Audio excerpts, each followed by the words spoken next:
स्वागत है प्रिय छात्रों, आप सभी लोगों का। आज हम लोग पॉलिटी के एक बेहतर श्रृंखला आपके लिए बिल्कुल लेकर आए हैं और जो आपके एग्जाम के लिए बहुत ही ज़्यादा कारगर और महत्वपूर्ण होने वाली है। जाइए नहीं, देखिए, स्वयं समझ में आ जाएगा। मैं कह नहीं रहा हूँ, बिल्कुल आप देखते जाएंगे, सुनते जाएंगे, आपको लग जाएगा कि जिस सेशन के लिए आपने टाइम दिया बहुत ही ज़्यादा महत्वपूर्ण आपके लिए है। और विश्वास कीजिए, जब परिणाम आएगा तो आप इस चीज़ को बिल्कुल आकर के सार्वजनिक भी करेंगे। सवाल है, भारतीय संविधान का निम्नलिखित में से कौन सा अनुच्छेद कुछ मामलों में काम, शिक्षा और सार्वजनिक सहायता के अधिकार को स्थापित करने का निर्देश देता है? वो है अनुच्छेद 41। अनुच्छेद 41 किसका हिस्सा है? डीपीएसपी का, directive principle of state policy, जिसे राज्य के निर्देशक तत्व कहते हैं। ये किस देश के संविधान से लिया गया है? आयरलैंड से। और इसका उल्लेख अनुच्छेद 36 से 51 में है। अनुच्छेद 36 से 51 में है और ये तेज बहादुर सप्रू समिति की सिफारिश पर लागू किया गया था। अनुच्छेद 43 की अगर हम लोग बात करते हैं तो अनुच्छेद 43 में वर्णन है कर्मकारों के निर्वहन, मजदूरी एवं कुटीर उद्योग को प्रोत्साहन। अनुच्छेद 40 जिसमें पंचायतों के गठन की बात की गई है। गांधी जी का ये बहुत बड़ा सपना था, क्योंकि उनका मानना था कि सरकार गांव में भी बसती है और गांव निर्णय नियमन में मंजूरी लेना जरूरी है। किसका? प्रत्येक नागरिक का। अनुच्छेद 12 में राज्य की परिभाषा का जिक्र किया गया है। भारतीय संविधान के निम्नलिखित में से किस अनुच्छेद में श्रमिकों के निर्वाह, मजदूरी आदि स्थापित करने का निर्देश दिया गया है? अभी हम लोगों ने पढ़ा अनुच्छेद 43 में। अनुच्छेद 42 में जिक्र किया गया है काम की न्याय संगत और मनोचित दशाएं तथा प्रसूति सहायता का उपबंध। अनुच्छेद 41 में अभी हम लोगों ने जिक्र पढ़ा ही है। पिछला सवाल रहा कि कुछ दशाओं में काम, शिक्षा और लोक सहायता पाने का अधिकार। अनुच्छेद 40 में क्या है? पंचायतों का गठन। ये जितने आर्टिकल मैंने बताए ये नोट कर लो, ये बार बार पूछा जा रहा है और पूछा जाएगा। भारतीय संविधान के अनुच्छेद 348 खंड 1 के अनुसार भारत के उच्च न्यायालय में कार्यवाही के लिए निम्नलिखित में से किस भाषा का प्रयोग किया जाता है? अंग्रेजी भाषा का। तो ऑफिशियल लैंग्वेज के रूप में हम किसका प्रयोग कर रहे हैं? अंग्रेजी भाषा का, जो आज दुनिया की लगभग कॉमन भाषा हो चुकी है। पर इस स्वरूप को बदला भी जा सकता है, इसके बड़े प्रोसीजर हैं, आगे बात करेंगे। अभी इतना ही जानिए कि किस भाषा में प्रयोग किया जाता है, तो अंग्रेजी भाषा में। भारत के संविधान के किस अनुच्छेद में यह प्रावधान है कि राष्ट्रपति को सहायता और सलाह देने के लिए प्रधानमंत्री के साथ एक मंत्रिपरिषद होगी जो सलाह के अनुसार कार्य करेगी? तो यह जिक्र है अनुच्छेद 74 खंड 1 में। या तो प्रधानमंत्री मंत्रिपरिषद की सलाह के अनुसार करे या तो स्वयं कार्य करे। पर यहाँ ध्यान में रखना, ये बातें जरूरी है कि प्रधानमंत्री को सलाह देने के लिए क्या होगी? एक मंत्रिपरिषद होगी जिसका मुखिया कौन होगा? प्रधानमंत्री होगा। अनुच्छेद 170 के अनुसार प्रत्येक राज्य की विधानसभा सीटों की संख्या से अधिक नहीं होगी। कितने से? 500 से अधिक नहीं हो सकती है। आप जानते हैं उत्तर प्रदेश में 403 सीटें हैं, ठीक है? तो उत्तर प्रदेश में 403 है। अधिकतम कितनी हो सकती हैं? 500। और न्यूनतम कितनी कही गई है? 60 सीटें। तो ये दोनों ध्यान में रखना, अधिकतम और न्यूनतम की बात की गई है। और सबसे ज़्यादा विधानसभा सीट वाला राज्य है उत्तर प्रदेश। सबसे ज़्यादा लोकसभा सीट वाला राज्य है आपका उत्तर प्रदेश। सबसे अधिक विधानसभा और विधान परिषद वाला राज्य भी आपका कौन सा है? उत्तर प्रदेश ही है। संसद के अवकाश के दौरान अध्यादेश जारी करने की राष्ट्रपति की शक्ति भारतीय संविधान के किस अनुच्छेद में है? 123 में है। अध्यादेश क्या है? एक अर्ध न्यायिक प्रक्रिया है। अध्यादेश, ऑर्डिनेंस कब जारी किया जाएगा? जब संसद सत्र में ना हो। सत्र मतलब बैठक।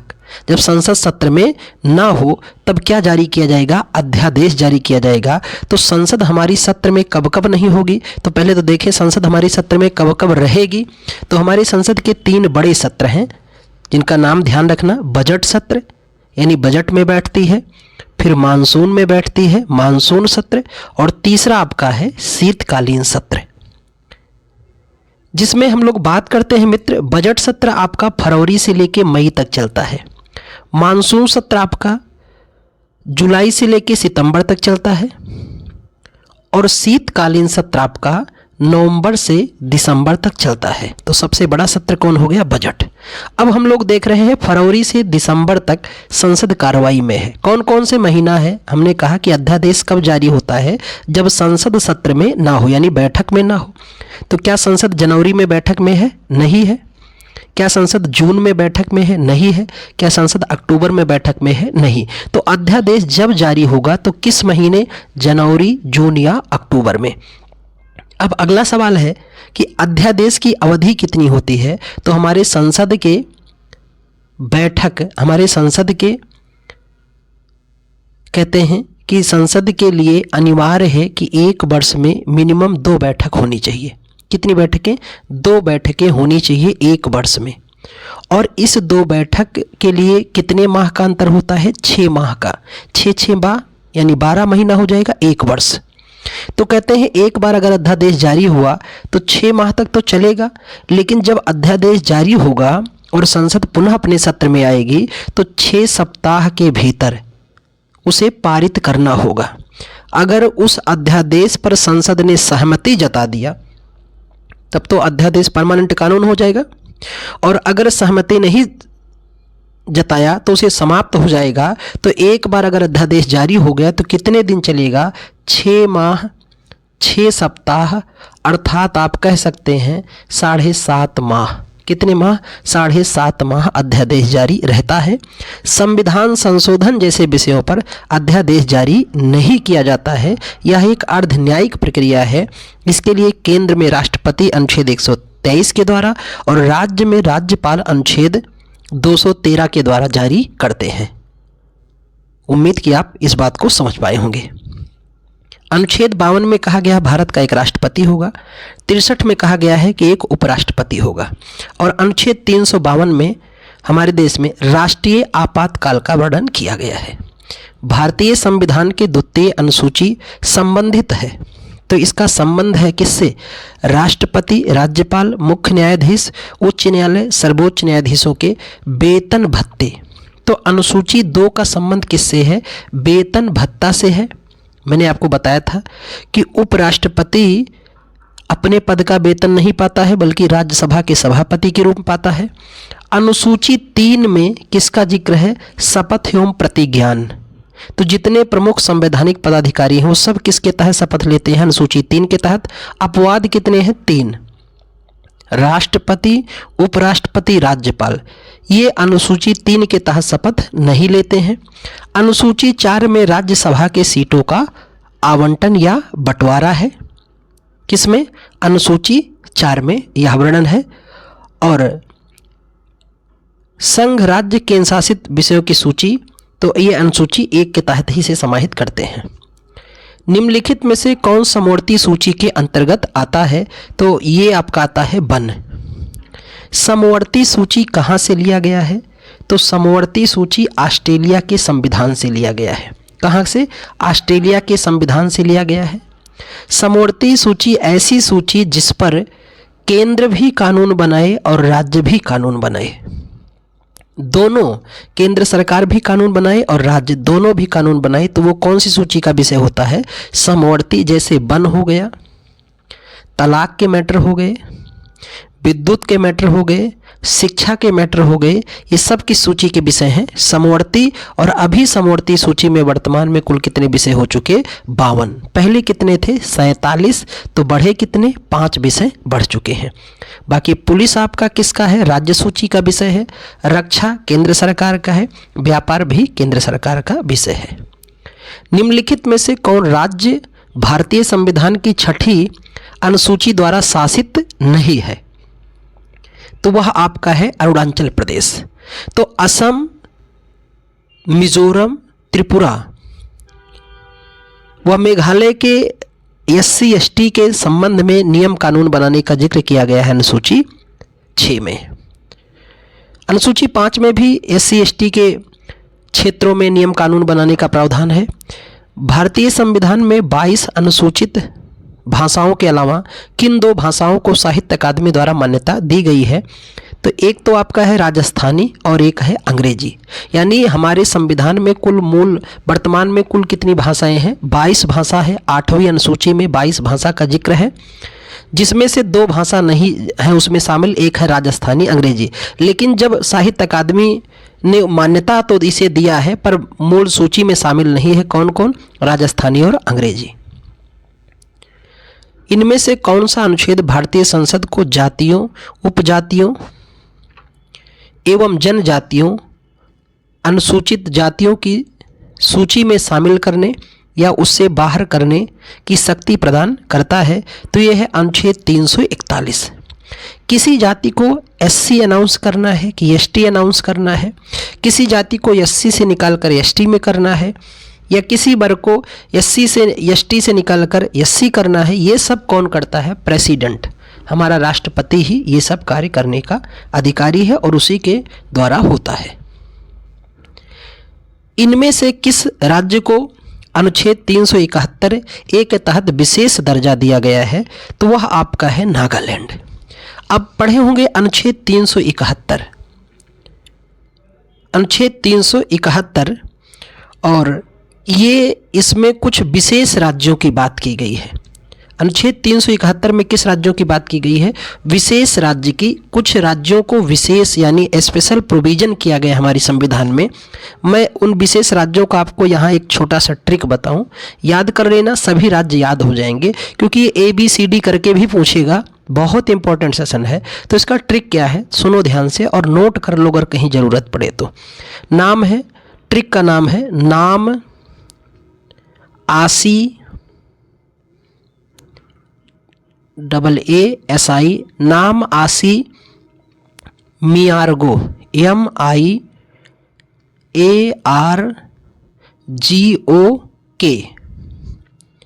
तो अनुच्छेद 371 में किन 2 विशेष राज्यों का उल्लेख है? पहले तो ये जानो, महाराष्ट्र और गुजरात का।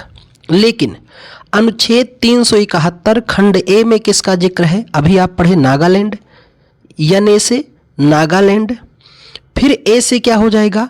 असम। अब अनुच्छेद 371 बी में किसका जिक्र है? असम में। यम फार क्या हो जाएगा? मणिपुर। तो अनुच्छेद 371 सी में किसका जिक्र है? मणिपुर का। फिर इधर हो जाएगा आपका ए से, सिंगल ए से हो जाएगा आंध्र प्रदेश और तेलंगाना। तो अनुच्छेद देखो, अनुच्छेद 371 ए में नागालैंड, 371 बी में असम, 371 सी में मणिपुर, 371 डी में आंध्र प्रदेश और तेलंगाना। और फिर अगला जो ए है उसमें हो जाएगा अनुच्छेद 371 DE हो जाएगा आंध्र प्रदेश केंद्रीय विश्वविद्यालय, आंध्र प्रदेश केंद्रीय विश्वविद्यालय। SI से सिक्किम, क्या हो जाएगा? सिक्किम। MI से नोट करते रहना मिजोरम, AR से अरुणाचल प्रदेश, GO से गोवा और K से कर्नाटक। अब मैं आपको यहाँ एकदम स्पष्ट करके बता दूं कि अनुच्छेद 371 ए में क्या है? नागालैंड, 371 बी में क्या है? असम, 371 सी में मणिपुर, 371 डी में आंध्र प्रदेश और तेलंगाना राज्य है, 371 ई में है आपका आंध्र प्रदेश केंद्रीय विश्वविद्यालय, 371 एफ में है सिक्किम, फिर आपका 300 EF जी में है आपका मिजोरम, और H में आपका है अरुणाचल प्रदेश, I में है गोवा, और GHI J में है 371 J में है कर्नाटक। तो यही विशेष राज्य का दर्जा है। अगर आप बातों को समझ पाए तो नोट जरूर कर लेना मेरे दोस्त, ये बहुत काम आता है और जब पूछा जाता है तो मस्तिष्क काम नहीं करता है। आते हैं अगले सवाल पर। भारतीय संविधान के निम्नलिखित में से किस अनुच्छेद में लिखा गया है इंडिया यानी भारत राज्यों का संघ होगा? तो यह जिक्र हमारे अनुच्छेद 1 में किया गया है। किसमें? अनुच्छेद 1 में भारत अर्थात इंडिया राज्यों का संघ होगा, इसका जिक्र किया गया है अनुच्छेद 1 में। स्पष्ट करता है कि भारत और इंडिया दोनों नामों को यहाँ पर सूचीबद्ध किया गया है कि भारत और इंडिया दोनों एक में ही क्या है? समाहित हैं। इससे स्पष्ट होता है कि भारत जो है वो राज्यों का संघ है। भारत किसका संघ है? राज्यों का संघ है। ये बात वर्णित होती है किसमें? अनुच्छेद 1 से ही हम लोग इस बात को पूरा स्पष्ट कर पाते हैं और उसी से समझ भी पाते हैं इस बात को। संसद के पास संविधान की अनुसूची 7 की सूची 2 में शामिल विषयों पर कानून बनाने की शक्ति नहीं है।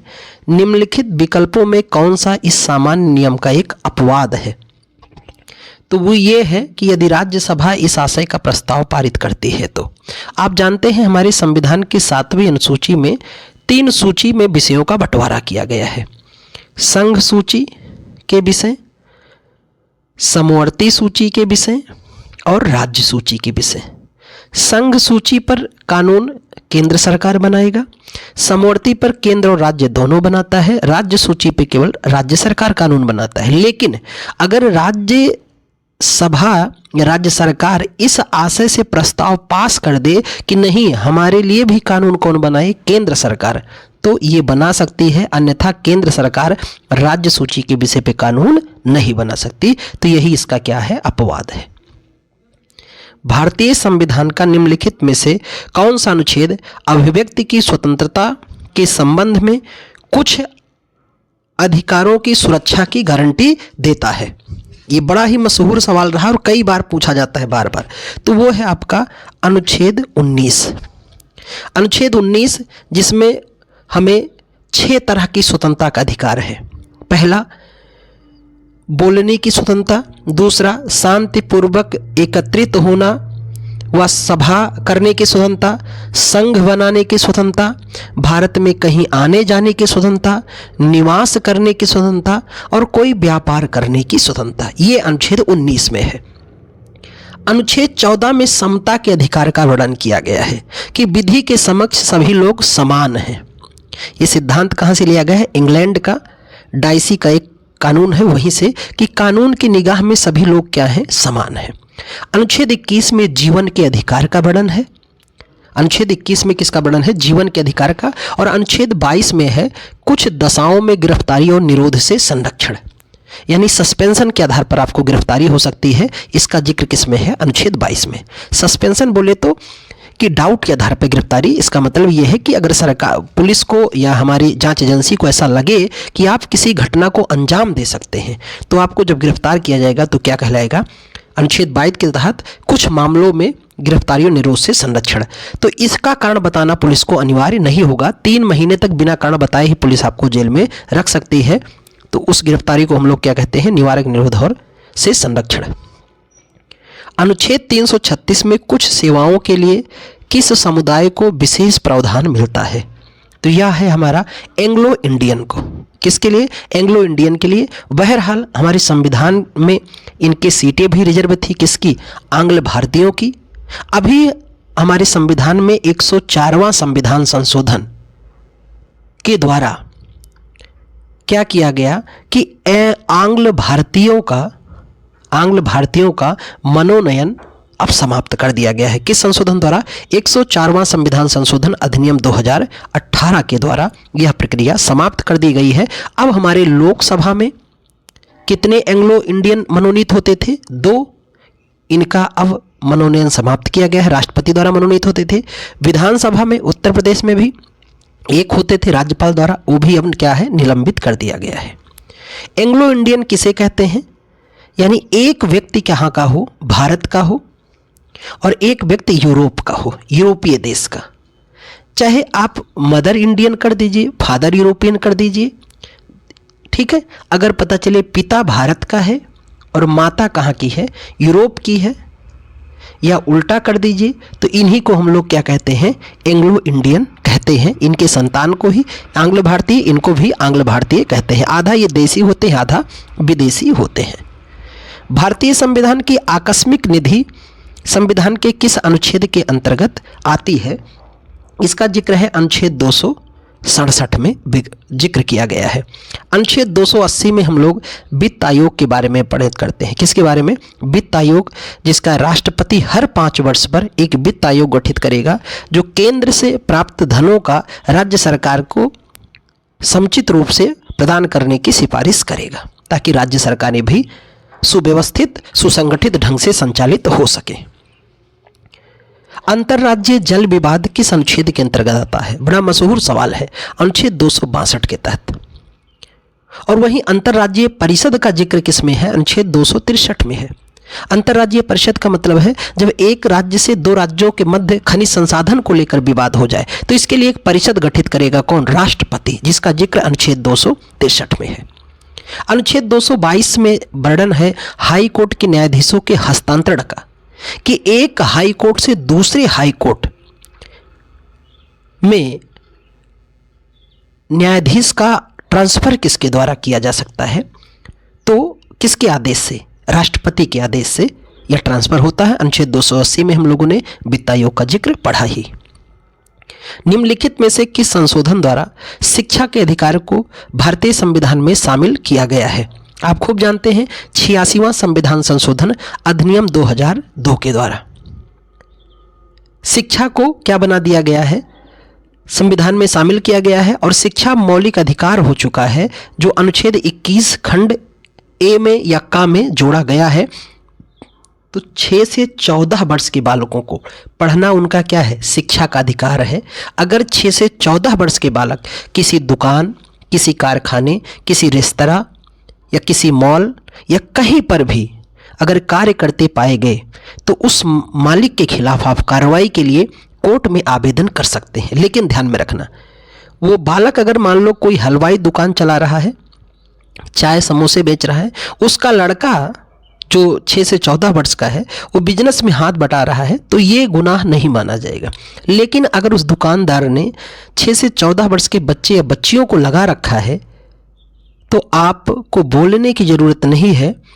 बिल्कुल एक पोस्ट कार्ड लीजिए और उसमें लिखिए, दुकान का वर्णन कीजिए, सुप्रीम कोर्ट आप इसको भेज दीजिए। सुप्रीम कोर्ट पहल कर, लेकिन ध्यान रखना तथ्य बिल्कुल सही होने चाहिए, प्रमाणिक होने चाहिए। कार्रवाई होगी वो होटल या रेस्टोरेंट का तो बैंड बज जाएगा, क्योंकि 6 से 14 वर्ष के बच्चों का पढ़ना उनका मौलिक अधिकार हो चुका है। इसलिए इतने कम उम्र के बच्चों को किसी भी कार्य में नियोजित नहीं किया जा सकता है। अपवाद फिल्म या मनोरंजन और स्वयं के उद्योग को छोड़कर। जैसे कहने का मतलब आपके घर में कोई काम हो रहा है, मान लो कि जैसे आपके घर में अगरबत्ती बनाने की फैक्ट्री लगी है, तो अगर कोई इतने कम उम्र का लड़का है 6 से 14 साल का, तो ये स्कूल जाने से पहले वो काम कर सकता है, वो इसमें नहीं आएगा। या फिल्म में वो काम कर सकता है, तो उसे भी निषेध नहीं माना जाता। ये 2 अपवाद हैं। आते हैं अगले सवाल पर। भारतीय संविधान के किस संशोधन द्वारा संप्रभु लोकतंत्रात्मक गणराज्य को बदलकर संप्रभु समाजवादी धर्मनिरपेक्ष लोकतंत्रात्मक गणराज्य किया गया है और राष्ट्र की एकता के शब्दों को बदलकर राष्ट्र की एकता और अखंडता कर दिया गया है? आप सभी जानते हैं 42वां संविधान संशोधन द्वारा हमारे प्रस्तावना में 3 शब्द जोड़े गए, समाजवादी, धर्मनिरपेक्ष और अखंडता। इन शब्दों को जोड़ा गया था। 42वां संविधान संशोधन इंदिरा गांधी सरकार थी और इस संशोधन में इतने ज़्यादा प्रावधान हुए हैं कि इसे हम लोग छोटा संविधान संशोधन कहते हैं या इसे मिनी कॉन्स्टिट्यूशन ऑफ इंडिया के नाम से जानते हैं। 42वां संविधान संशोधन अधिनियम 1976 को। 74वें संविधान संशोधन अधिनियम में ग्रामीण और शहरी क्षेत्र के बीच संक्रमणकालीन क्षेत्र होने का प्रावधान है। तो यह प्रावधान है नगर पंचायत। किसका?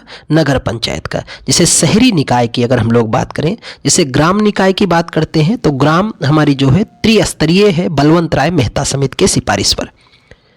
एक होती है ग्राम पंचायत या ग्राम सभा, हम लोग कहते हैं ग्राम पंचायत या ग्राम सभा। उसके ऊपर होता है मध्य पंचायत या ब्लॉक पंचायत, आप ब्लॉक के नाम से जानते हैं या मध्य पंचायत के नाम से, और फिर होता है जिला पंचायत, ये ग्राम स्तर का। लेकिन शहरी स्वरूप भी त्रिस्तरीय है। शहरी स्वरूप भी कैसा है? त्रिस्तरीय। पहला हो जाएगा नगर पंचायत, यानी ऐसा गांव जो गांव से स्वरूप बदलकर शहर में तब्दील हो रहा है, उसे कहते हैं नगर पंचायत। फिर इसके बाद आते हैं नगर पालिका आती है और फिर आता है नगर निगम। ये 3 स्वरूप दिखाई देते हैं। तो इसे हम लोग संक्रमण कहते हैं ना, जो गांव से शहर की तरफ जा रहा है, ना तो पूर्णतः अब गांव रह गया और ना तो पूर्णतः शहर रह गया, इसे संक्रमण जोन कहते हैं, है ना। बड़ा खतरनाक जोन होता है इसे। हमारे उसमें इन्वायरमेंट में इकोटोन कहते हैं। क्या कहते हैं? इकोटोन। जैसे कहने का मतलब एक घेरा यह और एक घेरा यह, इसे ए कहें और इसे बी। तो अब ये बीच वाला क्षेत्र है, ना तो वो पूर्णतः ए है और ना तो पूर्णतः बी है, इसी को हम लोग संक्रमण कहते हैं और इन्वायरमेंट में इकोटोन कहते हैं। 1992 में भारतीय संविधान में 11वीं अनुसूची में किस संविधान संशोधन द्वारा शामिल किया गया है? तो वो है आपका 73वां संविधान संशोधन अधिनियम 1992, जिसमें पंचायत का जिक्र किया गया है और पंचायत में कुल कितने विषय? 29 विषय की बात की गई है। 74वां संविधान संशोधन द्वारा नगर पालिका को जोड़ा गया है, जिसमें कुल कितने विषय हैं? 18 विषय हैं और अधिनियम क्या है? 1992 है। इसी को हम लोग तृतीय तल की सरकार कहते हैं। तो भारत में तृतीय तल की सरकार, भारत में कितने स्तरीय सरकार है? त्रिस्तरीय, केंद्र सरकार, राज्य सरकार और स्थानीय सरकार। तो स्थानीय सरकार भारत में कब से शुरू हुई है? 1993 से स्थानीय सरकार का भारत में शुरुआत हुआ। ये सपना था गांधी जी का कि भारत में लोकल गवर्नमेंट बॉडी भी होनी चाहिए, ताकि नीचे से भी मैसेज ऊपर तक जा सके। केवल ऊपर के लिए कानून ना बनाए, बल्कि जिनके लिए कानून बनाया जा रहा है वो भी कुछ बताएं कि साहब हमारे यहाँ नाली कैसी होनी चाहिए, खड़ंजा कैसा लगना चाहिए, हमारे यहाँ शौचालय की व्यवस्था क्या होना चाहिए, बारात घर कैसा होना चाहिए, शमशान घर कैसा होना चाहिए, तमाम चीज़ें, हमारे यहाँ विद्यालय कैसे हों, ये सारी चीज़ें लोग भी बताएं। तो आज देखो है, बहरहाल कैसा काम होता है आपके पंचायत में आप लोग अच्छे से जानते हैं। ठीक है, चलते हैं अगले सवाल पर। भारतीय संविधान में अनुच्छेद 44 के संशोधन के परिणाम स्वरूप हैं। क्या इसके परिणाम स्वरूप हैं? तो इसके परिणाम स्वरूप हैं संपत्ति के अधिकार को मौलिक अधिकार से हटा दिया गया है और इसे अनुच्छेद 300 खंड ए या का, जो भी कहें आप, में शामिल कर दिया गया है। और ये पहले भाग 3 का हिस्सा था, अब किसका हिस्सा हो चुका है? भाग 12 का। तो वर्तमान में संपत्ति अधिकार किस भाग में चला गया? 12 में। और किस अनुच्छेद में आ गया? 300 खंड ए में। अब ये मूल अधिकार न रह करके कैसा अधिकार हो चुका है? कानूनी अधिकार। यानी संपत्ति का अधिकार मूल अधिकार तो नहीं है, लेकिन अभी भी बिना आपके मर्जी और इजाजत के कोई आपकी जमीन छीन नहीं सकता है। अगले सवाल पर आते हैं। संविधान के 73वें संशोधन में ग्राम सभा के लिए अनिवार्य निर्माण का प्रावधान किया गया। ग्राम सभा किससे बनी होती है?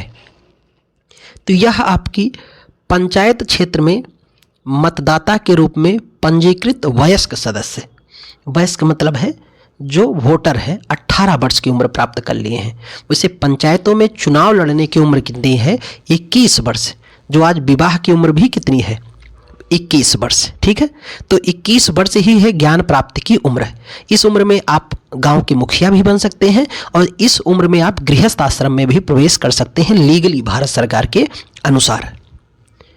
भारतीय संविधान के उद्देशिका में समाजवादी, पंथनिरपेक्ष, अखंडता शब्द किस संशोधन द्वारा जोड़े गए हैं? चलो फटाफट कमेंट करके मुझे बताओ ये किस संशोधन द्वारा। अभी हम लोगों ने इसका जिक्र किया था। ऑप्शन आपके सामने है। 52वें, 44वें, 42वें, 72वें। ये सवाल दूसरी बार आयोग रिपीट कर रहा है। भारत के संविधान के 73वें और 74वें संशोधन द्वारा ग्रामीण और शहरी क्षेत्रों में स्थानीय निकायों के निर्वाचित कार्यालयों में महिला के लिए कुल सीटों का आरक्षण सुनिश्चित किया गया है। कितना? 33%, 1/3। 1/3 सीटें प्रत्येक वर्ग की महिलाओं के लिए हमारे स्थानीय स्वशासन में आरक्षित की गई है। भारतीय संविधान के अनुच्छेद 73वें, 74वें संशोधन में स्थानीय निकायों का चुनाव का प्रावधान है। तो ये चुनाव का प्रावधान है हर 5 वर्ष के बाद। कितने वर्ष के बाद? 5 वर्ष के बाद ये चुनाव होता रहता है। और यहाँ के चुनाव का अनाउंस किसके द्वारा किया जाता है? राज्य निर्वाचन आयोग के द्वारा। खूब ध्यान से सुनना इसको। किसके द्वारा? राज्य निर्वाचन आयोग के द्वारा घोषणा किया जाता है। भारतीय संविधान में संशोधन करने की शक्ति, संसद की शक्ति एक संवैधानिक शक्ति है, जिसे निम्नलिखित में से किसके द्वारा स्थापित किया गया है?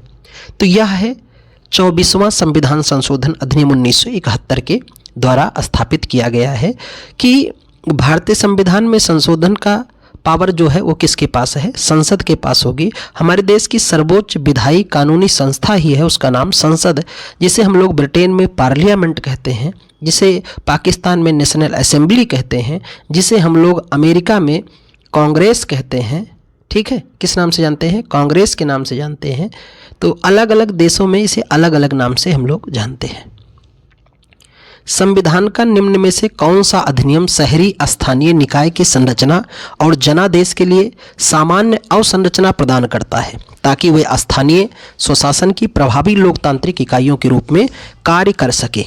तो यह जिक्र किया गया 74वां संविधान संशोधन अधिनियम 1992 के द्वारा, जिसे हम लोग तृतीय स्तर की सरकार भी कहते हैं। भारतीय संविधान के किस संशोधन द्वारा संपत्ति के अधिकारों को मौलिक अधिकार में से हटा दिया गया है? अभी मैंने आपको बताया, तो मेरे छात्र अब आप कमेंट करके बताएं, प्यारे विद्यार्थी जो लगातार लगे हैं सेशन, जिनको समझ में आ रहा है, क्योंकि एक चीज़ है जो सबके समझ में नहीं आता, वो शिक्षा, बाकी सब चीज़ समझ में आएगा। रंगारंग कार्यक्रम हो रहा समझ में आएगा, कहीं नौटंकी चल रही तो क्या बात है, वाह वाह, है ना, ऑर्केस्ट्रा चल रहा, ओह धूम मचा दे, तमाम अच्छे अच्छे गाने फरमाइश कराओगे आप। यानी दुनिया के खूब हर कार्य बहुत अच्छे लगते हैं, पर छोड़कर क्या? शिक्षा। लेकिन अगर शिक्षा आपको मिल गई तो भिक्षा नहीं मांगना पड़ेगा। इसलिए लगे रहो जवानों तब तक जब तक अपने मंजिल को प्राप्त करना कर लो। भारतीय संविधान के, लेकिन एक सूचना और भी, अगर आप नए हैं इस चैनल पे तो चैनल को सब्सक्राइब कर लेना, है ना। ये मैं ऐसा नहीं कि निवेदन कर रहा हूँ, कह रहा हूँ कि यहाँ से बेहतर चीज़ें आपको मिलेंगी, ऐसे मेरा वादा है, ठीक है। करो ठीक है, नहीं करो कोई बात नहीं, ठीक है। ऐसा नहीं कि फोकट की चीज़ें जा रही, बस आपके लिए बेहतर चीज़ें हैं और मैं ऐसे देता रहूँगा आपको। सब्सक्राइब कर लेंगे तो बेनिफिट है, नोटिफिकेशन मिलेगा, नहीं तो कोई बात नहीं, ढूंढते रहो। दुनिया बड़ी है, तथ्य भी बड़े हैं, लोग भी खूब चला रहे हैं, आप पढ़ते रहिए, पर पढ़ते रहिए, ठीक है। भारतीय संविधान के किस संशोधन में भारतीय संविधान में भाग 9 जोड़ा गया है? तो ये भाग 9 जोड़ा गया है 73वें संविधान संशोधन में। भाग 9 में किसका जिक्र है? पंचायत का। तो पंचायत किस संशोधन द्वारा आई? 73वां संविधान संशोधन अधिनियम 1992 के द्वारा। और भाग 9 खंड का में या ए में किसे जोड़ा गया है? नगर पालिका को। और नगर पालिका आई है 74वां संविधान संशोधन अधिनियम 1992 के द्वारा। भारतीय संविधान में पहला संशोधन किस वर्ष किया गया था? आप सभी जानते हैं 1951 में। पहला संशोधन कब हुआ? 1951 में किया गया था। किस संवैधानिक संशोधन के कारण सिक्किम को भारतीय संघ में शामिल किया गया? 36वां संविधान संशोधन अधिनियम 1975 के द्वारा सिक्किम को भारतीय संघ में शामिल किया गया, पूर्ण राज्य बनाया गया। लेकिन 35वां संविधान संशोधन अधिनियम 1975 के द्वारा सिक्किम को भारत का संघयुक्त राज्य बनाया गया था। कैसा राज्य? संघयुक्त राज्य बनाया गया था, क्योंकि यहाँ आरंभ में चोंग्याल वंश का शासन था और वहाँ की जनता वहाँ के शासन को पसंद नहीं कर रही थी। तो कहते हैं कि इंदिरा गांधी सरकार में इस राज्य को भारत सरकार में शामिल कर दिया गया, चोंग्याल वंश के शासन को नकार दिया गया। इसके पीछे बड़ी कहानी है, कभी बात करते हैं हम लोग, अभी तो सवाल पर ही देखते हैं। निम्नलिखित में से कौन 124वें संविधान संशोधन विधेयक से संबंधित है? तो ये संख्या में बताया गया है, मैं इसमें अभी व्याख्या करता हूं। EWS, देखो आप दो शब्द सुनते हैं, एक शब्द है बिल और एक शब्द सुनते हैं एक्ट। बिल को हिंदी में विधेयक कहते हैं। देखो यहां से विधेयक पूछा है, अधिनियम नहीं पूछा है। एक्ट मतलब अधिनियम होता है, या जिसे आप कानून कहते हैं। तो विधेयक किसे कहते हैं? संसद में जैसे ही संसद के सदन में पेश किया जाएगा कोई भी प्रस्ताव, सदन में जैसे ही पेश होगा, दोनों सदनों में पेश हो जाए और उस पर बहस हो जाए तो उसे क्या कहेंगे? सदन में पेश होने पर बहस चर्चा हो तो वो क्या बन गया? विधेयक। लेकिन जब वो विधेयक दोनों सदन से पास होने के बाद राष्ट्रपति उस पर हस्ताक्षर कर दे तो क्या बन जाएगा? अधिनियम। तो ये जो आपका 124वां विधेयक है, ये कौन सा अधिनियम है? तो ये है 103वां। तो 103वें अधिनियम में किसका वर्णन है? EWS का, सामान्य वर्ग के लोगों को 10% आरक्षण का। आप जानते हैं बाकी 101वां संविधान संशोधन अधिनियम में किसका प्रावधान है? GST का, गुड्स एंड सर्विस टैक्स का। संविधान में संशोधन के संबंध में कौन सा सही नहीं है? तो 72वां संविधान संशोधन किराया नियंत्रण न्यायाधिकरण स्थापना के प्रावधान करने के लिए, ये बिल्कुल गलत है। बाकी 102वां में राष्ट्रीय पिछड़ा वर्ग को संवैधानिक दर्जा दिया गया है। 61वां संविधान संशोधन अधिनियम 1988 में मतदान की उम्र 21 वर्ष से घटाकर 18 वर्ष कर दी गई। 101वां में GST लागू किया गया है। क्या? GST। और 102वां ईडब्ल्यू से राष्ट्रीय पिछड़ा वर्ग से है, 103वां की भी मैंने बात बताई आपको, तो 103वां किससे है? ईडब्ल्यूएस से। 104वां संविधान संशोधन किससे है? तो इसमें 104वां संविधान संशोधन में SC ST के रिजर्वेशन को 10 वर्ष के लिए बढ़ाया गया और एंग्लो इंडियन के मनोनयन को समाप्त कर दिया गया है। और 106वां भी हो चुका है, 105वां और 6वां संशोधन भी हो चुका है, आगे उसका जिक्र करेंगे। निम्नलिखित में से कौन सा भारत के संविधान के 61वें संशोधन से संबंधित है? तो वह है आपका चुनाव में मतदान की आयु पहले कितनी थी? 21 वर्ष, अब घटाकर कितनी कर दी गई? 18 वर्ष कर दिया गया है। ये 61वां संविधान संशोधन अधिनियम 1988 है, पर ये लागू कब से हुआ है? 1989 से। और हम लोग, हमारे यहाँ लोकतांत्रिक शासन व्यवस्था है। लोकतंत्र मतलब जनता की सरकार है ना। लोक मतलब जनता, तंत्र मतलब शासन या सरकार। तो हम लोग वोटर को मतदान के लिए क्या करते हैं? प्रत्येक वर्ष 25 जनवरी को राष्ट्रीय मतदाता दिवस भी मनाते हैं और इसकी शुरुआत 2011 से हमारी राष्ट्रपति प्रतिभा देवी सिंह पाटिल ने शुरुआत किया है। तब से हम लोग 25 जनवरी को राष्ट्रीय मतदाता दिवस मनाते हैं। 1987 में किस संवैधानिक संशोधन अधिनियम ने गोवा को एक राज्य विधानसभा के साथ पूर्ण राज्य बना दिया और दमन दीव को एक केंद्र शासित प्रदेश बना दिया था? तो ये संशोधन था आपका 56वां संविधान संशोधन। कौन सा संशोधन? 56वां संविधान संशोधन था, जिसके द्वारा गोवा को राज्य बनाया गया था और दमन दीव को केंद्र शासित प्रदेश। भारत के संविधान के अनुच्छेद 75 में किस संशोधन के तहत मंत्रिपरिषद में प्रधानमंत्री सहित मंत्रियों की कुल सदस्य संख्या शामिल की गई है, जो लोकसभा के सदस्य संख्या के 15% से अधिक नहीं होगी? वह है आपका 91वां संविधान संशोधन अधिनियम 2003 के द्वारा कहा गया है कि 15% से अधिक नहीं हो सकती है। कम हो सकता है कितने के? मंत्रिपरिषद के, यानी लोकसभा की कुल सदस्य संख्या के। तो आप जानते हैं वर्तमान में लोकसभा की वर्तमान में कितनी सीटें हैं? 543। कितनी है? 543, क्योंकि 2 एंग्लो इंडियन थे, निकल गए। ये तो वर्तमान का है। और अधिकतम कितना है? 550। तो ध्यान में रखना, लोकसभा का वर्तमान में 543 है और वर्तमान में अधिकतम कितना होगा? 550 होगा। राज्यसभा का आपका वर्तमान में कितना है? 238 इसमें, और 12 क्या होते हैं? मनोनीत। तो टोटल कितने हो गए? 250। और वर्तमान में कितना? 245।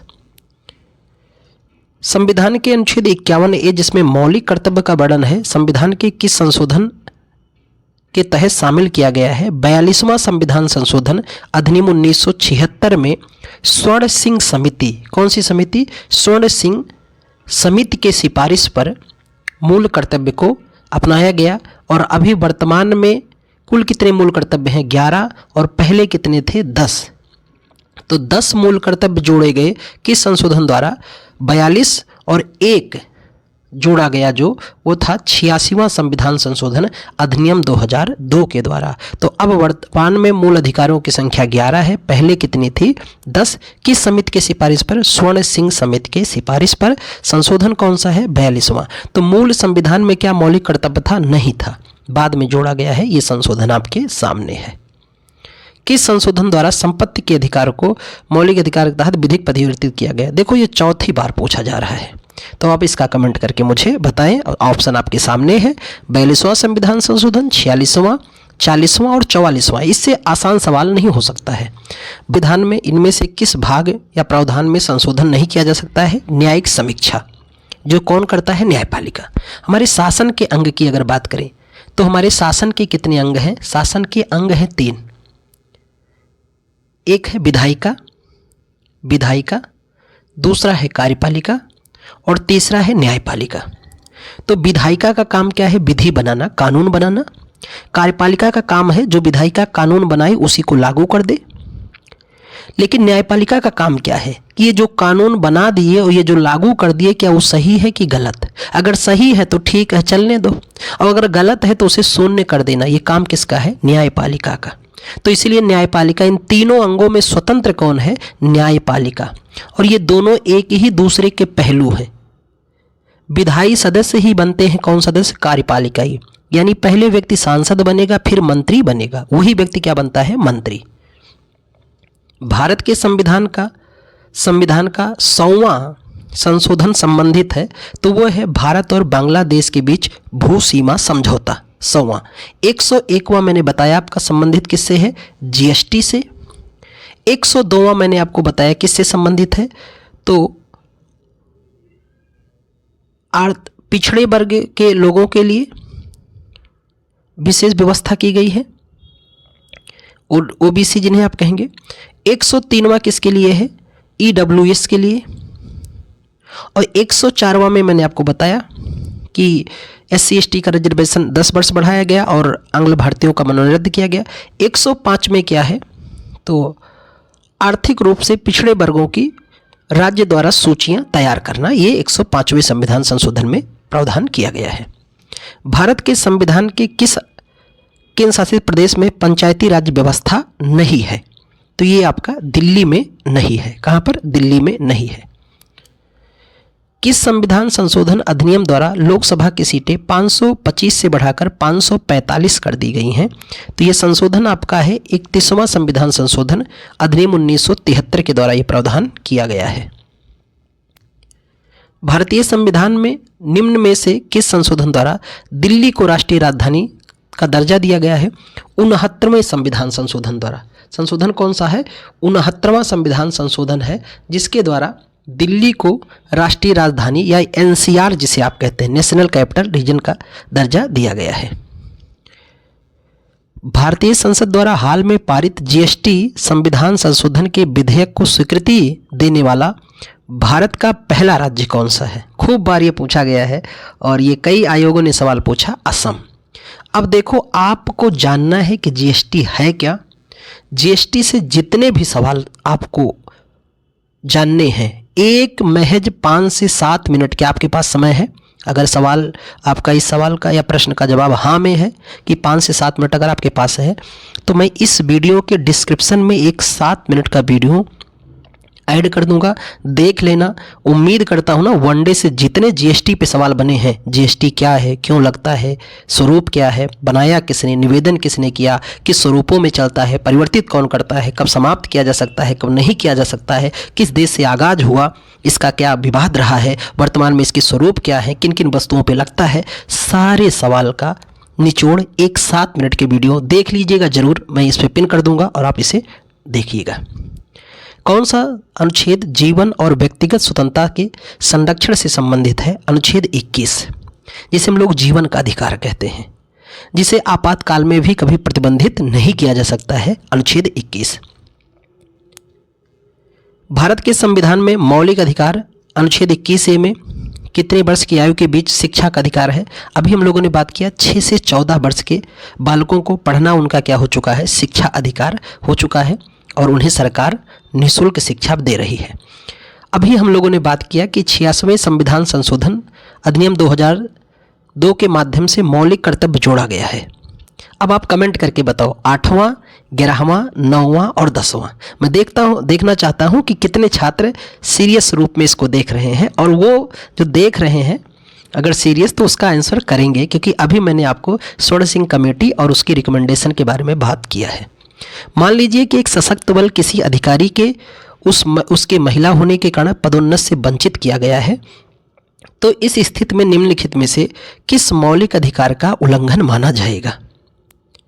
यानी जेंडर के रूप में उसको आगे नहीं बढ़ा रहे हैं, समता का अधिकार हमारे संविधान के अनुच्छेद 14 से 18 में बात किया गया है, जहां अनुच्छेद 14 कह रहा है कि सभी लोग कानून के समक्ष समान है, विधि के समक्ष समता और विधियों के समान संरक्षण की बात की गई है अनुच्छेद 14 में। वही 15 कह रहा है कि किसी भी व्यक्ति के साथ धर्म, जाति, लिंग, निवास स्थान, उद्भव स्थान के आधार पर भेदभाव नहीं किया जाएगा। अनुच्छेद 16 कह रहा है लोक नियोजन में, सरकारी नौकरियों में भी किसी आधार पर धर्म, जाति, लिंग, संप्रदाय, उद्भव निवास स्थान, जेंडर के आधार पर भेदभाव नहीं किया जाएगा।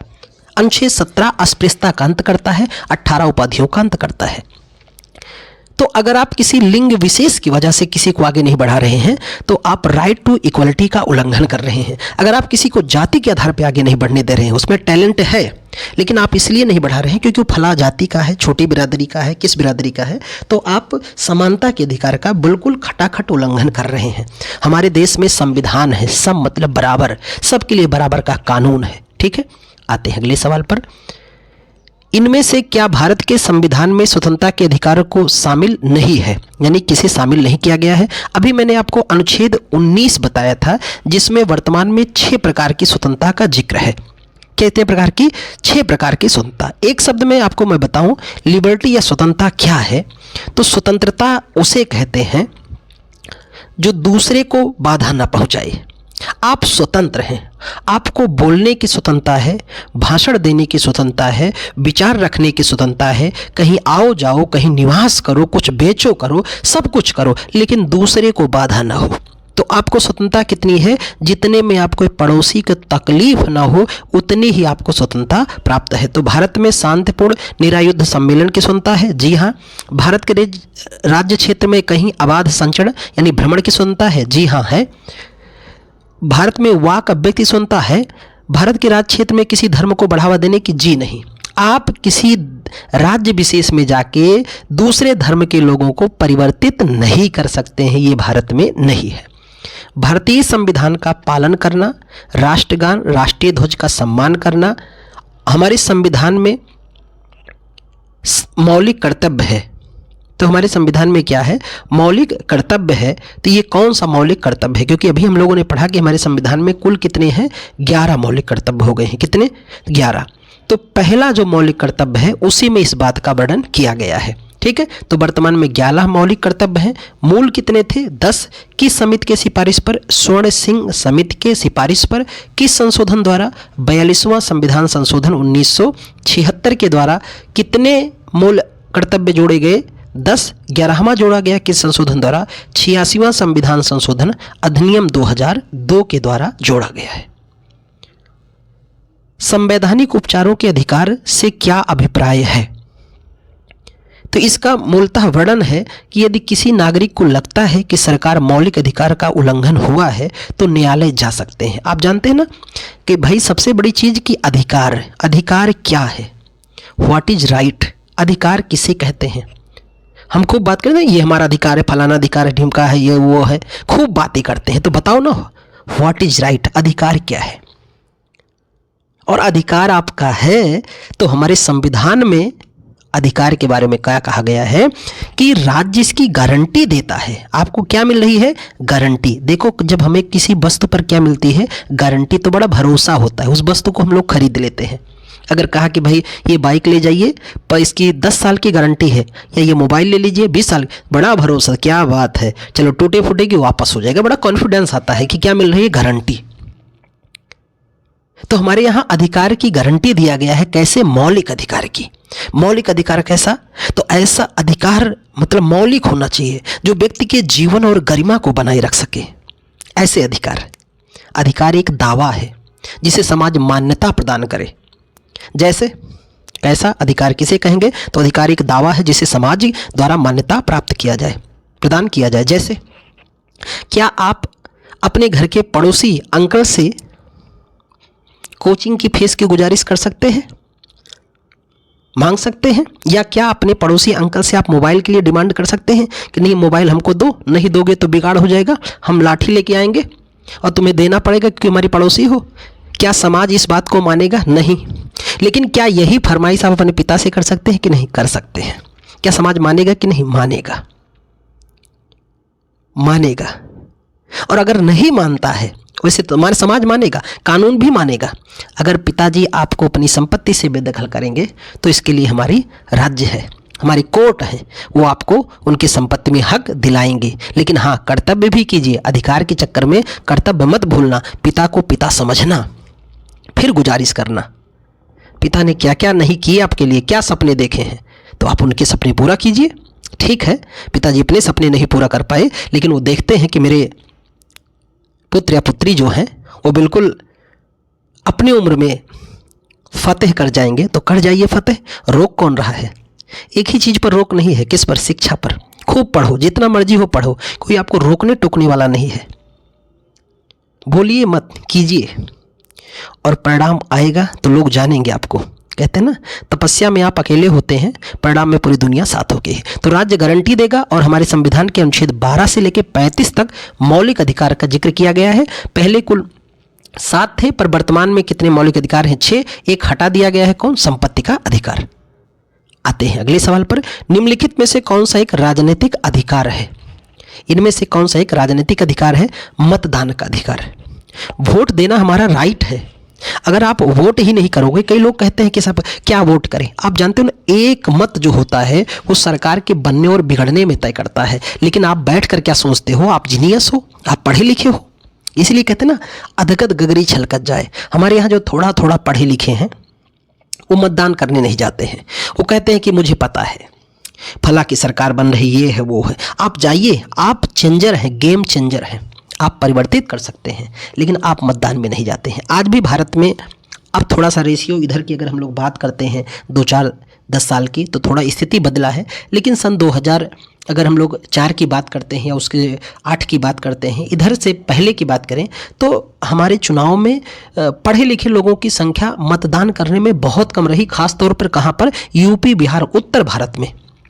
अभी थोड़ा सा ये डिजिटल यानी कह सकते हैं प्लेटफॉर्म आने से, सोशल मीडिया आने से लोग मतदान केंद्र पे अब जा रहे हैं। अब उनको भरोसा है। पहले बूथ कैप्चरिंग वगैरह तमाम था, अभी नई नई व्यवस्थाएं हो चुकी हैं। ईवीएम आ चुका है, इलेक्ट्रॉनिक वोटिंग मशीन, बटन दबाइए, सीधा वोट आपका वहां जाता है। तो मतदान आपका एक कानूनी अधिकार है, राजनीतिक अधिकार है। इससे आपको कोई वंचित नहीं कर सकता है। अगर करता है तो नज़दीकी अधिकारी पर शिकायत करें, उसके खिलाफ कार्रवाई की जाएगी और ढंग से कार्रवाई की जाएगी, क्योंकि इसका जिक्र हमारे संविधान में किया गया है। संविधान के अनुसार प्राण एवं दैहिक स्वतंत्रता का संरक्षण किस मूल अधिकार का हिस्सा है? प्राण और दैहिक स्वतंत्रता किस मूल अधिकार का हिस्सा है? तो ये है आपका स्वतंत्रता का अधिकार। इसका जिक्र अनुच्छेद 19 से 22 तक किया गया है। किसमें? अनुच्छेद 19 से 22 तक किया गया है। शोषण के विरुद्ध अधिकार 23 से 24 में है। किस में है? 23 से 24 में है। समानता का अधिकार 14 से 18 में है। और संवैधानिक उपचारों का अधिकार अनुच्छेद 32 में है, जिसे डॉक्टर भीमराव अंबेडकर ने संविधान की आत्मा कहा है। क्या कहा है? संविधान की आत्मा, जिसके तहत 5 रिट जारी करता है सुप्रीम कोर्ट और हाई कोर्ट। सुप्रीम कोर्ट अनुच्छेद 32 के तहत 5 रिट जारी करता है। हाई कोर्ट अनुच्छेद 236 के तहत 5 रिट जारी करता है। सुन लो कौन कौन से हैं? बंदी प्रत्यक्षीकरण, परमादेश, प्रतिषेध, उत्प्रेषण, अधिकार परीक्षा। ठीक है, तो ये 5 रिटें जारी किया जाता है। दिए गए विकल्प में भारतीय संविधान द्वारा प्रदत्त मौलिक अधिकार को का सही समूह चयन कीजिए। यानी सही समूह इसका क्या है, उसको चयन करना है। तो समानता का अधिकार, जी हाँ, ये हमारे मौलिक अधिकार में आता है। धर्म की स्वतंत्रता, ये अनुच्छेद 25 से 28 में है, ये भी शामिल है। उच्च व्यावसायिक शिक्षा और वित्तीय सहायता, ये नहीं शामिल है। संवैधानिक उपचारों का अधिकार शामिल है। तो ऑप्शन सही हो जाएगा कौन सा? ए, बी और डी इसका बिल्कुल सही आंसर है। 6 से 14 वर्ष की आयु के बीच माता पिता अभिभावक को अपने बच्चों के लिए शिक्षा का अवसर प्रदान करना चाहिए। यह शिक्षा के अधिकार कानून का हिस्सा कब बना? किस वर्ष इसको कानून का हिस्सा बनाया गया? सन 2009 में इसे हिस्सा बनाया गया। 2010 में यह 1 अप्रैल 2010 से लागू हो गया। मौलिक अधिकार के उल्लंघन के मामले में संविधान के किस अनुच्छेद के तहत भारत के सर्वोच्च न्यायालय में सीधे याचिका दायर की जा सकती है? अभी मैंने बताया अनुच्छेद 32 के तहत सुप्रीम कोर्ट में सीधा याचिका दायर की जा सकती है। इसीलिए इसे हम लोग अनुच्छेद 32 को संवैधानिक उपचारों का अधिकार या संविधान की आत्मा कहते हैं। वैसे तो पंडित जवाहरलाल नेहरू ने संविधान की आत्मा कहा था मौलिक अधिकार को, और हमारे सुप्रीम कोर्ट ने संविधान की आत्मा प्रस्तावना को कहा था, पर हमारे डॉक्टर भीमराव अंबेडकर साहब ने अनुच्छेद 32 को ही कहा था। संविधान के अनुसार बच्चों को मुफ्त और अनिवार्य शिक्षा की व्यवस्था की गई है कितने वर्ष की आयु तक बालकों के लिए? तो हमने बात किया 14 वर्ष तक बालकों को निःशुल्क और अनिवार्य शिक्षा की व्यवस्था की गई है। देखो हमारे सरकारी विद्यालयों में मिड डे मील भी हो रहा है और कई सरकारी विद्यालयों में नाश्ता का भी व्यवस्था किया गया है। क्योंकि बहुत गरीब असहाय बच्चे ऐसे थे, वो स्कूल इसलिए नहीं जाते थे कि उनको 2 वक्त की रोटी नहीं मिल पाती थी। आप जानते हैं ना, पेट ना होता तो भेंट ना होता। पहले ज़रूरत है आपको भोजन की। अगर गाड़ी में आपके पेट्रोल ही नहीं रहेगा तो एवरेज क्या देगी, क्या सुनोगे? तो पहले आपको ज़रूरत है क्या, भोजन की, उसके बाद शिक्षा। तो सरकार ने पहल शुरू की कि ऐसा करो, बच्चों को खिलाओ, रोको। इससे क्या हुआ, शिक्षा में इजाफा भी हुआ। ऐसे बच्चे जो नहीं पढ़ना चाहते थे इसलिए क्योंकि गरीबी थी, भोजन नहीं था, तो भिक्षावृत्ति करते थे, अब वो बिल्कुल कहाँ जा रहे हैं, विद्यालय। तो जिन बच्चों के हाथ में तमंचा आ रहा था, तमंचा उठा था, वो बच्चे अब कलम उठा रहे हैं। वो माता पिता अपने बच्चों को प्रेरित कर रहे हैं और सरकार इसमें बड़ी अच्छा काम भी कर रही है कि संविधान संशोधन के निर्देशक सिद्धांतों को मौलिक अधिकार पर वरीयता दी गई है। तो वरीयता दी गई है किसके द्वारा, 42वां सेकंड। उस रिट का नाम बताएं जिसके तहत अदालत आदेश देता है कि गिरफ्तार व्यक्ति को उसके समक्ष पेश किया जाना चाहिए या गिरफ्तार व्यक्ति को रिहा करने का आदेश दे सकती है यदि गिरफ्तारी का तरीका या आधार वैध या संतोषजनक नहीं है ना। तो उसे हम लोग कहते हैं बंदी प्रत्यक्षीकरण। इसका अर्थ ही होता है साशरीर उपस्थित करना या पेश करना, है ना। साशरीर का मतलब अगर किसी व्यक्ति को किसी ने गिरफ्तार कर लिया और बंद हो गया और धरती छोड़ भी दिया है और कोर्ट को लगा कि इसे गलत तरीके या अवैध तरीके से बंद किया गया और कोर्ट को नहीं पता कि मर गया वो बंदा, तो कोर्ट आदेश देगी कि फला व्यक्ति को मेरे सामने साशरीर उपस्थित कराइए, कब्र खोद कर लाइए और पेश कीजिए किसके सामने, कोर्ट के सामने। इसीलिए ध्यान में रखना, नौकरी पाइए लेकिन जानिए आपके ऊपर भी क्या है, अदालतें हैं और आप प्रशासन में आ रहे हैं, शासन में आ रहे हैं जनता के लिए। बिल्कुल अच्छे से रहिए, अच्छे से कार्य कीजिए, नहीं आपकी एक कमी है उस सिस्टम को गंदा करेगी और इससे गलत मैसेज जाएगा, आपके बच्चों का स्वरूप बिगड़ेगा, देश का स्वरूप बिगड़ेगा और देश प्रगति और उत्थान नहीं कर पाएगा। आते हैं अगले सवाल पर। भारतीय संविधान अल्पसंख्यक हितों की सुरक्षा से संबंधित है, तो इसका जिक्र है अनुच्छेद 29 में, है ना। अनुच्छेद 29 में अल्पसंख्यकों के हितों के संरक्षण से संबंधित बात की गई है। धार्मिक स्वतंत्रता हमारा 25 से 28 है और अल्पसंख्यकों के भाषाई और अधिकारों की स्वतंत्रता संबंधी है 29 और 30। यदि लोगों के एक समूह को केरल में तेलुगु माध्यम का स्कूल खोलने की अनुमति नहीं दी जाती तो किस मौलिक अधिकार का उल्लंघन इसे माना जाएगा? इसे हम कहेंगे संस्कृति और शैक्षिक अधिकार, जिसका उल्लेख अनुच्छेद 29 से 30 में है। ठीक है, हाँ। बाकी धर्म की स्वतंत्रता 25 से 28 में है, समानता 14 से 18 में है, स्वतंत्रता 19 से 22 में है। किस में है? 19 से 22 में है।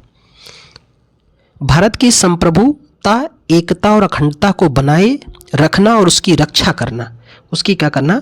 रक्षा करना है। यह क्या है? एक मौलिक कर्तव्य है। ये हमारा क्या है? मौलिक कर्तव्य है कि भारत की एकता अखंडता को बनाए रखना, अक्षुण्ण करते रहना है। भारत के संविधान के किस अनुच्छेद के अनुसार प्राकृतिक पर्यावरण की रक्षा करना प्रत्येक नागरिक का मौलिक कर्तव्य है? तो ये जिक्र है अनुच्छेद 48A में, इसका वर्णन किया गया है। किसमें? अनुच्छेद 48A में वर्णन किया गया है। 1950 के तहत भारत में 1950 के समय भारतीय संविधान में कितने मौलिक अधिकार निहित थे? तो कितने थे? 7। अभी कितने हैं? 6।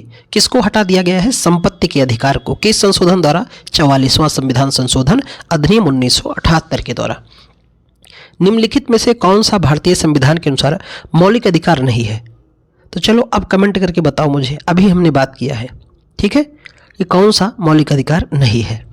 तो इसमें मान लो संपत्ति नहीं है, फिर भी देखते हैं कि कौन सा नहीं है। तो इसका सही आंसर हो जाएगा समान न्याय और निःशुल्क विधिक सहायता। इसका जिक्र किस में किया गया है? अनुच्छेद 39A में, जो DPSP का हिस्सा है। निम्नलिखित में से कौन भारतीय संविधान में मौलिक अधिकार के विरुद्ध सूचीबद्ध नहीं है?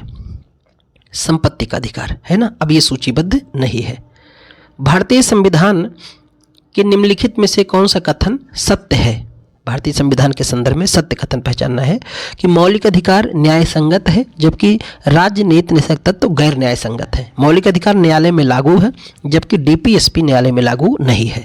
निम्नलिखित में से किसी संविधान के आत्मा के रूप में वर्णित किया गया है? ठीक है, तो इसका ऑप्शन हो जाएगा मौलिक अधिकार को। ठीक है, तो मौलिक अधिकार को किसने कहा है संविधान की आत्मा है? पंडित नेहरू ने। लेकिन अनुच्छेद 32 संवैधानिक उपचारों के अधिकार को किसने कहा है? तो डॉक्टर भीमराव अंबेडकर ने। किस निर्णय ने संविधान की मूल संरचना निर्धारित की है? आप सभी खूब जानते हैं केशवानंद भारती बनाम केरल राज्य 1973 का केस है और ये आज तक का सबसे लंबा चलने वाला केस था। लगभग 68 दिनों तक इस पर डिबेट चला, बहस चला है और आज तक की सबसे बड़ी पीठ का फैसला है। कौन? केशवानंद भारती बनाम केरल राज्य, 13 न्यायाधीशों की पीठ का फैसला आया था। किसमें? केशवानंद भारती बनाम केस।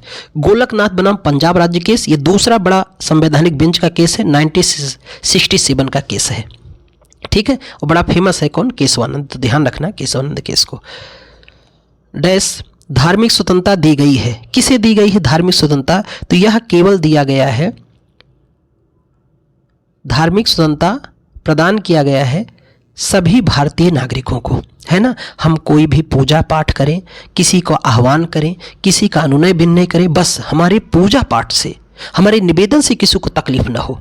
अब ये नहीं कि आप हाईवे पे पहुंच गए और हनुमान चालीसा गाने लगे, या हाईवे पे पहुंचकर आपने नमाज अदा करना शुरू किया, अब ट्रैफिक लग गया, या ऐसे आप पूजा पाठ कीजिए, कोई दिक्कत नहीं है। आप चाहे हनुमान चालीसा गाइए, अजान कीजिए, किसी का नाम लीजिए, जिसका मर्जी कीर्तन भजन कीजिए, कोई रोक टोक है नहीं साहब।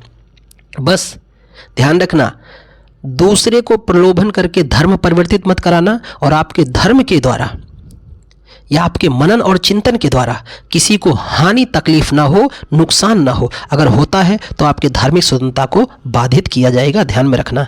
आपातकाल के दौरान किस अनुच्छेद को निलंबित नहीं किया जाएगा? खूब फेमस है अनुच्छेद 20 और 21, जो जीवन के अधिकार से संबंधित है। पंचायती राज की त्रिस्तरीय प्रणाली अनुशंसा पहली बार 1957 में के द्वारा की गई थी। तो आप जानते हैं उस समिति का नाम क्या था जो 1957 में आई थी? उसे हम लोग जानते हैं बलवंत राय मेहता समिति, जिसने त्रिस्तरीय फार्मूला दिया। अशोक मेहता समिति आई कब? 1977 में। इसने द्विस्तरीय फार्मूला दिया था। कितने स्तरीय? 2 स्तरीय फार्मूला दिया था। किस समिति ने? तो अशोक मेहता समिति। ये भी बड़ी चर्चा में रही। लेकिन हम बात करते हैं किसकी? जेबी की राव समिति। ठीक है, तो बलवंत राय मेहता समिति कब आ रही? 1957 में। अशोक मेहता समिति 1977 में। और जीबी की राव समिति यह आई कब? 1985 में, 1985 में संवैधानिक दर्जा देने की सिफारिश करती है। लेकिन इसी में एक बात हम लोग करते हैं किसकी? सिंघवी समिति, LM सिंघवी। तो LM सिंघवी समिति कब आई थी? 1986 से। ये सभी की सभी समितियां किससे हैं? पंचायतों से संबंधित समितियां हैं, स्थानीय स्वशासन। 1989 में किस समिति ने स्थानीय सरकारी निकायों को संवैधानिक मान्यता देने की सिफारिश की थी? देखो सवाल अगला पूछ ही लिया गया। तो वह था आपका PK थुंगन समिति। कौन सी समिति? PK थुंगन समिति, जो कब आई? 1988 में, 89 में इंप्लीमेंट हुई थी। ठीक है, बाकी तीनों समितियों का संबंध पंचायत से नहीं है। भारतीय संविधान में मूल कर्तव्य के शामिल करने की अनुशंसा करने वाली स्वर्ण सिंह समिति का गठन किस प्रधानमंत्री ने किया था? तो आप सभी जानते हैं उस समय सरकार किसकी थी? भारत की पहली महिला प्रधानमंत्री इंदिरा गांधी, किंग लेडी के नाम से जाना जाता है। किसको? इंदिरा गांधी को। डैश संविधान सभा ने लिए मसौदा तैयार करने के लिए डॉक्टर भीमराव अंबेडकर की अध्यक्षता में एक मसौदा कमेटी या प्रारूप समिति का गठन किया था। तो ये गठन किया गया था 29 अगस्त 1947, और ये 7 सदस्यीय प्रारूप समिति ने ही भारतीय संविधान को बना के संविधान सभा में सौंपा है। इसीलिए डॉक्टर भीमराव अंबेडकर को संविधान का जनक या पिता के नाम से जानते हैं। 1955 में गांव और लघु उद्योग समिति, जिसे कहा जाता है कि ग्रामीण विकास को बढ़ावा देने के लिए छोटे पैमाने पर उद्योगों का उपयोग करने की संभावना का उल्लेख है। तो ये उल्लेख हमें मिलता है किसमें? करबे समिति की सिफारिश पर। किसमें? करबे समिति के। भारत राज्य पुनर्गठन अधिनियम बहुत ही चर्चित रहा है, ये खूब पूछा जाता है और बार बार इस पे सवाल आता है। 1953 में राज्य पुनर्गठन अधिनियम, भारत को आज़ादी हाथ लगी। आज़ादी मिलने के बाद भाषा के आधार पर राज्य को अलग करने की मांग करने लगे, और इसमें एक आंध्र प्रदेश के एक सामाजिक कार्यकर्ता पोट्टी श्री रमल्लू, तेलुगु सामाजिक कार्यकर्ता पोट्टी श्री रमल्लू ने मांग किया, कहते हैं आमरण अनशन कर दिया, और 1953 में उनकी मृत्यु हो गई। और कहते हैं भाषा के आधार पर पहला पुनर्गठित राज्य आपका कौन है? आंध्र प्रदेश। आंध्र प्रदेश, क्योंकि हमारे भारतीय संविधान में मूल रूप से कितने राज्य थे? 14, और आज कितने हो चुके हैं? 28। इसका मतलब है कितने नए बने हैं? 14 नए बने हैं। इसके बाद सरकार को जब ये लगा कि क्या भाषा के आधार पर राज्य बन सकते हैं कि नहीं, इसके लिए सरकार ने कमेटी गठित की। एस.के. धर कमेटी गठित की गई, JBP कमेटी गठित की गई, फिर फजल अली की अध्यक्षता में एक कमेटी गठित की गई जिसने राज्य पुनर्गठन अधिनियम 1956 आया और जिसके तहत अभी वर्तमान में कितने और राज्य बढ़ चुके 14, तो वर्तमान में 28 राज्य हैं। और पहला भाषाई आधार पर पुनर्गठित राज्य आपका कौन सा है? आंध्र प्रदेश। और अभी लेटेस्ट राज्य जो है वो है आपका तेलंगाना, 2014 में पुनर्गठित हुआ, पर भाषा के आधार पर नहीं। एक भारतीय राज्य के मुख्यमंत्री और एक प्रमुख आयोग के अध्यक्ष कौन थे? यानी राज्य के मुख्यमंत्री और आयोग के अध्यक्ष थे बिंदेश्वरी प्रसाद मंडल। कहाँ के? बिहार के, है ना। बीपी मंडल के नाम से केस प्रसिद्ध है, ओबीसी के रिजर्वेशन संबंधित। भारत में केंद्र राज्य संबंधों के सुझाने के लिए अप्रैल 2007 में नियुक्त आयोग का नेतृत्व किसने किया था? तो यह किया था एम पुंछी आयोग ने। इनमें से कौन समिति कृषि नीतियों के कार्यक्रम से संबंधित थी? तो उसका संबंध है भानु प्रताप सिंह समिति। निम्नलिखित में से किस विशेषता के अनुसार भारत की जनता अपने प्रतिनिधियों के निर्वाचन में प्रत्यक्ष भूमिका है? तो वो है सरकार के संसदीय स्वरूप में जनता जो है लोकसभा और विधानसभा के चुनाव में सीधे शामिल होती है। राज्य के महासचिव की नियुक्ति इनमें से किसके द्वारा की जाती है? तो राज्यसभा के सभापति, जिसे हम लोग उपराष्ट्रपति के नाम से भी जानते हैं। जब भारत की तरह विधायिका के 2 सदन होते हैं तो इस विधायिका को क्या कहा जाता है? तो इसे हम लोग कहते हैं द्विसदनीय। जैसे लोकसभा, राज्यसभा, राज्यों में बात करते हैं विधानसभा और विधान परिषद। लोकसभा की बैठक बुलाने की सदस्यों की न्यूनतम कोरम कितनी होनी चाहिए? तो सदन के सदस्यों का 1/10, है ना। अगर इससे कम सदस्य रहेंगे, जैसे वर्तमान में 543 हैं, इसका अगर 1/10 से कम सदस्य रहे तो बैठक नहीं चलेगी, यानी सदन चर्चा नहीं होगा, उस दिन स्थगित कर दिया जाएगा। एक वर्ष में लोकसभा के कितने सत्र होते हैं? अभी आरंभ में मैंने इसकी बात की थी। अगर आप विदा सीरियस होकर सुन रहे तुरंत बताएंगे 2। 6 माह का 2 होना चाहिए, मिनिमम 2 बैठकें होनी चाहिए, मैक्सिमम चाहे जितना हो जाए। भारत में किस प्रकार की सरकार है? भारत में किस प्रकार की सरकार है? तो आप जानते हैं संसदीय। कहाँ से लिया गया है? ब्रिटेन का मॉडल है संसदीय स्वरूप। उस विकल्प का चयन कीजिए जो भारतीय संसद की भूमिका का समर्थन नहीं करता है। ठीक है, तो वह आपका बिल्कुल सही आंसर क्या हो जाएगा? सरकार के विभिन्न स्तरों के मध्य विवादों का निपटारा करना और निर्णय पारित करना, ये संसदीय शासन की भूमिका का संबंध नहीं है। पैलेस ऑफ असेंबली एक विधायी सभा है जिसे विख्यात वास्तुकार कोर्बुसियर द्वारा डिजाइन किया गया है और यह स्थित है। तो यह स्थित कहाँ पर है? चंडीगढ़ में। कहाँ पर? चंडीगढ़ में, जो हमारा एक हड़प्पा पर बसने वाला बेहतर नगर माना जा रहा है। भारत की संसद में शामिल है, भारत की संसद में शामिल है लोकसभा, राष्ट्रपति, राज्यसभा। तो संसद की कितने अंग हैं? 3। संसद के अंग मानेंगे 3, यही 3 अंग हैं। लेकिन संसद के अगर सदन पूछा जाए कितने हैं तो 2 हैं। अंग 3 है, सदन 2 हैं। लोकसभा और राज्यसभा ये सदन है और अंग 3 है, राष्ट्रपति, लोकसभा और राज्यसभा। भारत में किसी भी राज्य की सीमाओं को बदलने के लिए अधिकृत कौन है? तो आप सभी जानते हैं ये केवल और केवल कौन कर सकती है? हमारी संसद के पास अधिकार है। भारत के संविधान के अनुच्छेद 170 के अनुसार प्रत्येक राज्य का विधानसभा में राज्य क्षेत्रीय निर्वाचन के क्षेत्रों में प्रत्यक्ष चुनाव द्वारा चुने गए कितने से कितने सदस्य नहीं हो सकते? अधिकतम और न्यूनतम की बात मैंने कहा, विधानसभा में अधिकतम कितने सदस्य होते हैं? 500, और न्यूनतम कितनी बात की गई है? 60। तो सबसे ज़्यादा विधानसभा वाला राज्य कौन सा आपका? उत्तर प्रदेश। ठीक है, कितनी सीटें हैं? 403। संसद के किसी भी सदन के सदस्यों की अयोग्यता पर विवाद होने की स्थिति में अंतिम निर्णय कौन देता है? तो ऐसे संदर्भ में जो आखिरी डिसीजन दिया जाएगा वो किसके द्वारा दिया जाता है? राष्ट्रपति के द्वारा। किसके द्वारा? राष्ट्रपति के द्वारा डिसीजन दिया जाता है। राष्ट्रपति का चुनाव एक निर्वाचन मंडल द्वारा किया जाता है जिसमें शामिल होंगे कौन? संसद के दोनों सदनों, लोकसभा, राज्यसभा के निर्वाचित सदस्य और राज्य विधानसभा के निर्वाचित सदस्य। तीनों सही है, A, B, C, तीनों लोग शामिल हैं। निम्नलिखित में से किस राज्य में विधान परिषदें हैं? तो भारत के 6 राज्य में ही वर्तमान में विधान परिषद है। कितने राज्य में? 6। उत्तर प्रदेश, बिहार, महाराष्ट्र, कर्नाटका। उत्तर प्रदेश, बिहार, महाराष्ट्र, कर्नाटक। फिर बात करें हम लोग तो आपका आंध्र प्रदेश, तेलंगाना।